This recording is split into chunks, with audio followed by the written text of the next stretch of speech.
সত্য প্রকাশে এক চুলও পিছপা হব না। সত্য আজ নয় কাল প্রতিষ্ঠা হবেই। সত্য প্রতিষ্ঠার লড়াইয়ে পিছপা হওয়া যাবে না। যে যা বলার বলুক, এমন মন্তব্য করেন গণতান্ত্রিক ছাত্র সংসদের ঢাকা বিশ্ববিদ্যালয়ের আহ্বায়ক আব্দুল কাদের। 4 আগস্ট নিজের ভেরিফাইড ফেসবুক পোস্টে এসব কথা বলেন তিনি।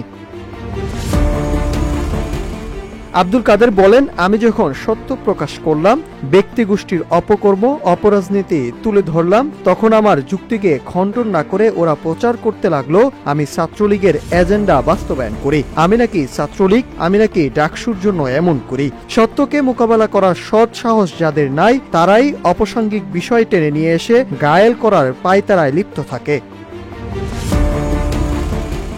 গত 5 বছরের জার্নিতে হাসিনা রেজিমেও এভাবে সত্যকে মোকাবেলা করত না বলে জানিয়ে তিনি বলেন, হাসিনার আমলে হলে থাকতে পারি নাই, বাহিরে দুর্দশায় জীবন অতিবাহিত করছি, হামলা মামলার শিকার হইছি, জেল খাটছি, জেলে যাওয়ার কারণে একাডেমিক ইয়ার লস হইছে। এত কিছুর পরও একটা দিনের জন্য লড়াই থেকে পিছু হটি নাই। সকালে মাইর খাইছি, বিকালে আবার রাজপথে ফিরে আসছি। আর্থিক অনটনও আমার জন্য বাধা হয়ে দাঁড়াতে পারেনি। কারো কাছে একটা বারের জন্য হাত পাতি নাই। এখন অনেকেই সোশ্যাল মিডিয়ায় চরিত্র হননের উদ্দেশ্যে নানান কথা ছড়ান। আমার আল্লাহ জানে আমি আমার আর্থিক এবং উদ্দেশ্যের জায়গা কতটুকু সৎ। যতদিন আমার ভিতরে সত্য থাকবে ততদিন আমার বাহিরে ভয় নাই এবং ততদিনই সত্য প্রতিষ্ঠার লড়াই চলবে।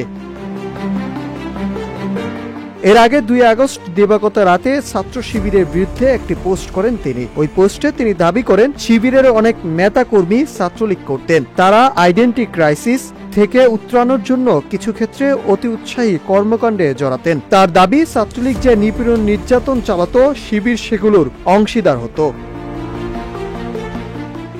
এরপর সাদিক কায়েম এক পোস্টে লিখেন, যদি জীবনের কোনো এক ধাপে সাময়িক সময়ের জন্য ব্যক্তিগত সুবিধা লাভের উদ্দেশ্যে কেউ শিবিরের সঙ্গে যোগাযোগ রাখে, পরবর্তীতে কলেজ বা বিশ্ববিদ্যালয়ের জীবনে শিবির বিরোধী ভূমিকা নেয় অথবা ছাত্রলীগে যুক্ত হয় এবং এমন নরপশুদের কর্তৃক ছাত্র শিবিরের জনশক্তিরা নিয়মিত ভিকটিম হওয়া সত্ত্বেও তাদের কর্মকাণ্ডের দায়ভার যদি শিবিরকে নিতে হয়, তাহলে শিবির ছেড়ে বাকশাস এনসিপিতে চলে যাওয়ায় ব্যক্তিদের কৃতিত্ব।